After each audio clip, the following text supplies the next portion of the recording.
کیسے اعلیٰ حضرت نے صرف 2 منٹ میں اس وقت کے سب سے ٹاپ میتھمیٹکس کے کوشچن کا جواب دے دیا۔ پروفیسر سر ضیاء الدین احمد جو علی گڑھ مسلم یونیورسٹی کے وائس چانسلر تھے اور اپنے وقت کے ایک بہت بڑے میتھمیٹیشین تھے، ایک بہت لمبا میتھمیٹکس کا کوشچن ان سے سالو نہیں ہو رہا تھا اور کافی ٹائم سے وہ اس کو لے کے پریشان تھے۔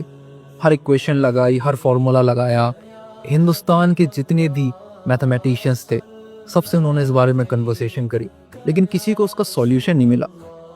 پھر سوچا اب تو لگتا ہے کہ جرمنی جا کے اس کا سوال کا جواب ڈھونڈنا پڑے گا۔ جرمنی جانے کی تیاری کر ہی چکے تھے۔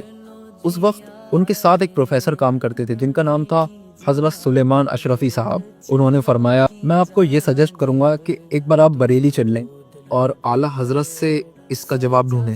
سر ضیاء الدین نے فرمایا کہ آپ کیسی بات کر رہے ہیں، یہ میتھمیٹکس کا معاملہ ہے، کوئی اسلامک علم کا نہیں، ایک مولوی کیا جانتا ہے میتھمیٹکس کے بارے میں۔ سلیمان اشرفی صاحب نے ان کو بہت انسسٹ کرا اور کہا کہ جرمنی تو آپ جا ہی رہے ہیں، ایک بار بریلی بھی چل لیجئے، پاس میں ہی ہے۔ دونوں لوگ اپنی گاڑی سے بریلی پہنچے۔ اس وقت عصر کا ٹائم ہو چکا تھا، اعلیٰ حضرت مسجد میں سنتیں ادا کر چکے تھے اور فرض ادا کرنے جا رہے تھے۔ اتنے میں دیکھا کہ ان کے مرید اور ایک پروفیسر سر ضیاء الدین آ رہے ہیں۔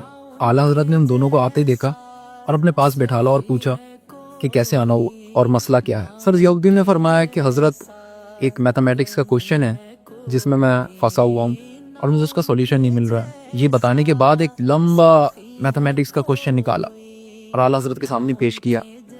اعلیٰ حضرت نے جسٹ اس کو دیکھا اور فرمایا کہ حضرت اس میں یہ ایکویشن لگے گی، اس کا یہ فارمولا لگے گا اور اس میں یہ تھیوری لگے گی، اور ایک پیپر نکالا اور 2 منٹ کے اندر پورا کا پورا سولیوشن لکھ کے سر ضیاء الدین احمد کو دے دیا اور فرمایا میں نماز پڑھنے جا رہا ہوں، آ کے آپ سے بات کرتا ہوں۔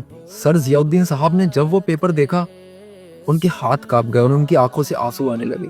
وہ دیکھ کر سر ضیاء الدین نے فرمایا کہ سالوں تک مجھے جس سوال نے پریشان کر رکھا تھا اسے ایک عالم دین نے چند لمحوں میں سولو کر دیا۔ پھر فرمایا کہ علم لدونی کے بارے میں تو میں نے سنا تھا، میں انسپائرڈ نالج فرام اللہ سبحانہ و تعالی، لیکن آج میں نے اپنی آنکھوں سے بھی دیکھ لیا کہ علم لدونی سچ ہوتا ہے، اللہ کا دیا ہوا علم سچ ہوتا ہے۔ پھر جرمنی کا سفر کینسل کیا اور باشرعی داڑھی رکھ کر ایک اسلامک زندگی گزارنے لگے۔ یہ واقعہ حیات اعلیٰ حضرت بک میں بھی ہے، اور آپ کو اگر ویریفائی کرنا ہے تو سر ضیاء الدین احمد صاحب کی فیملی آج بھی ایگزسٹ کرتی ہے، آپ ان سے بھی یہ واقعہ ویریفائی کر سکتے ہیں۔ اس لیے تو شاعر نے کہا ملک سخن کی شاہی تم کو رضا مسلم، جس سمت آ گئے ہو سکے بٹھا دیے ہیں۔